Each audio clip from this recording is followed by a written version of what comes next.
Hey guys, how's it going? So it's been a couple months since I've done a video because I've been kind of busy with schoolwork and art, but I did a sketchbook that I sort of recently finished. I started it July 1st and ended it October 26th, I believe. And it's been a while since I did the sketchbook. I wanted to do a flip through of it sooner, but I just didn't really get around to it, so I'm doing it now. I'm just doing a flip through. I'm not really going over every single page because I feel like that would take forever and I don't really have that kind of time and all of that, so I'm just doing this right now. So this was a Strathmore sketchbook, so it wasn't really for painting or anything like that, which was actually kind of a problem, and I didn't really realize that until like halfway through the sketchbook.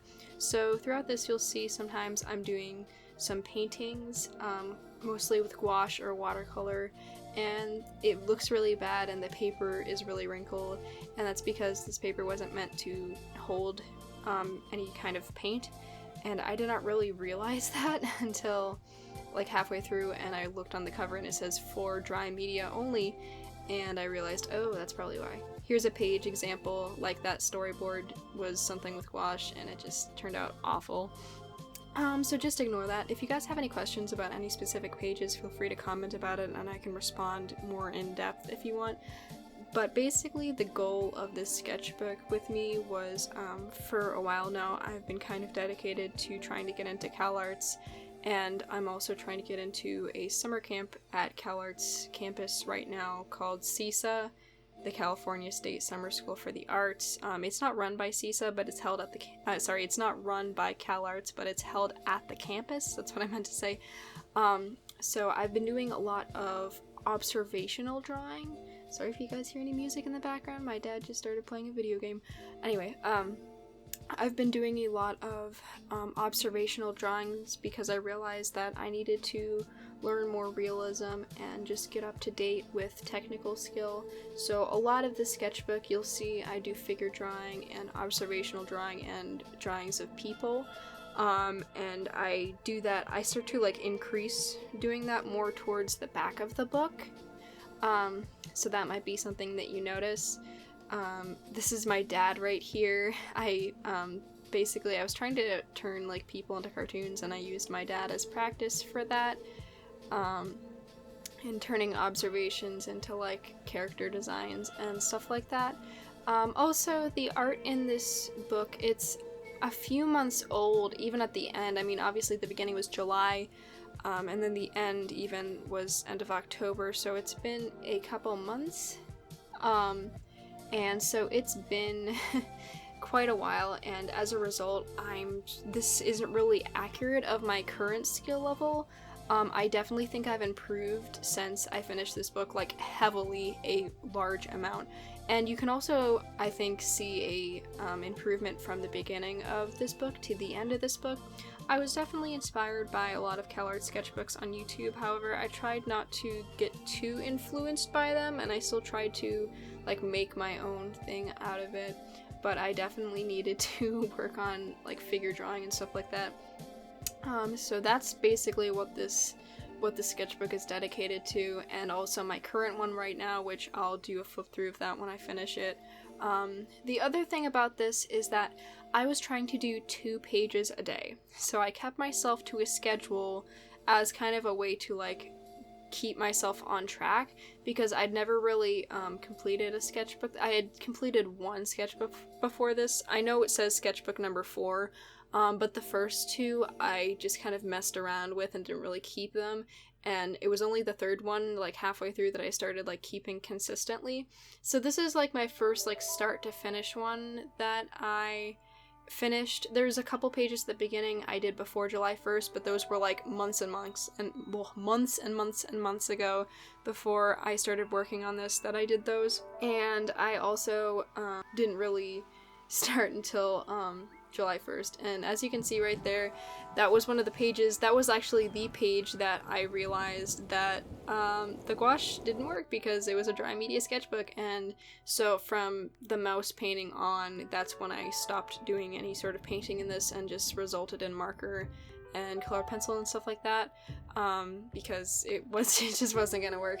I just wanted to mess around with stuff, but I still did a lot of observational drawing. Another thing that I'm not huge into on the sketchbook is that I was still getting used to drawing in public, so sometimes I would get nervous and still draw people from photographs, but I've gotten almost entirely out of that habit now. I rarely ever draw things from photographs unless I like take a photograph as a reference for later. So this part in the sketchbook, oh my god, I can't talk. In this part, I was working on my observational drawing, especially like rooms and perspective and stuff, and I kept messing up. So I kept drawing until I didn't mess up anymore, which resulted in that orange page you just saw there. These were all, those were all from real life as well, and these observations were all from real life. But there were a few that were from photographs. I think that when I draw from life, it looks better anyway. I think when I draw from photographs, it can be really easily get like stiff. Unfortunately, I don't have a figure drawing class that is available to me right now, so I use Croquis Cafe on Vimeo and their website, because I think it's the best figure drawing resource available online.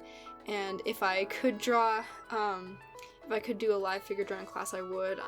Unfortunately, I can't. Hopefully, I can do one in the future, but for now, I'm stuck with Croquis Cafe and observational drawing, which isn't the worst, but it could be better. I would highly recommend drawing from life when possible, because it's just so much easier and you really get to see the 3D forms. I do think that my figure drawing improved through the course of the book.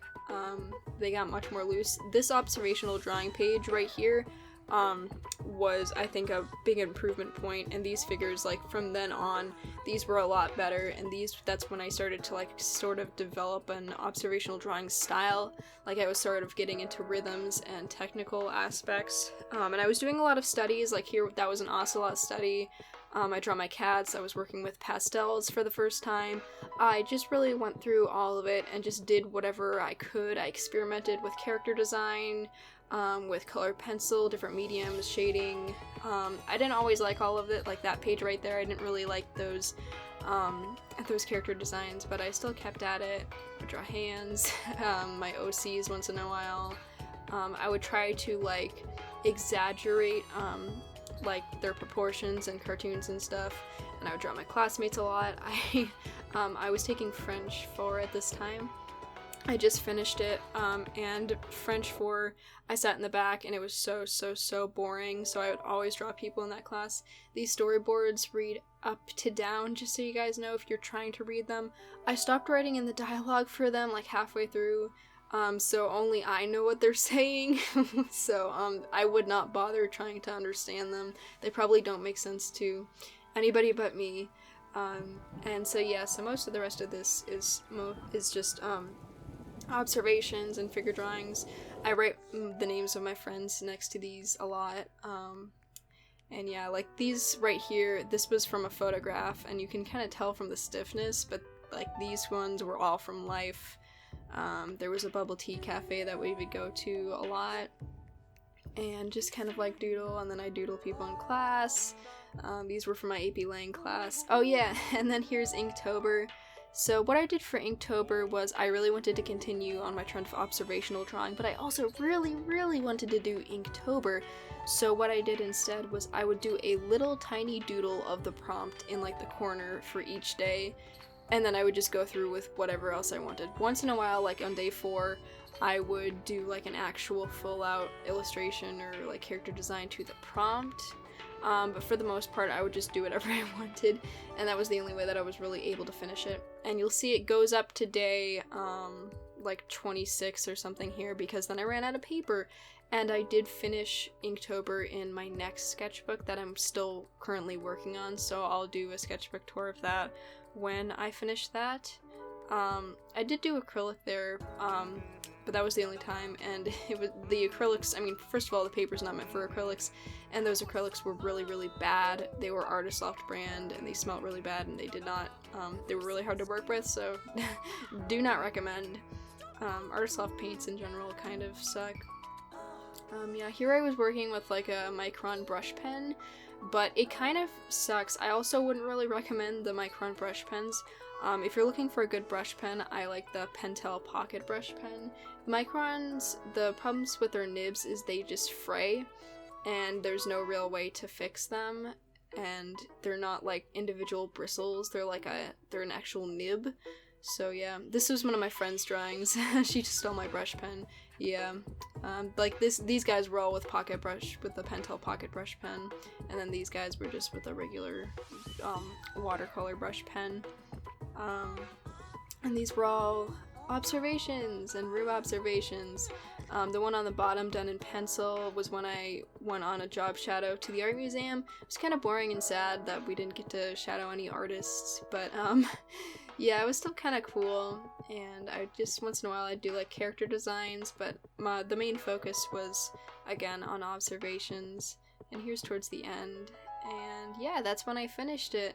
I did 120 pages in 90 days. I felt like I improved, and I thought I was getting ready to tackle CISA and CalArts eventually. So that was that. Hope you guys enjoyed and liked the video and subscribe.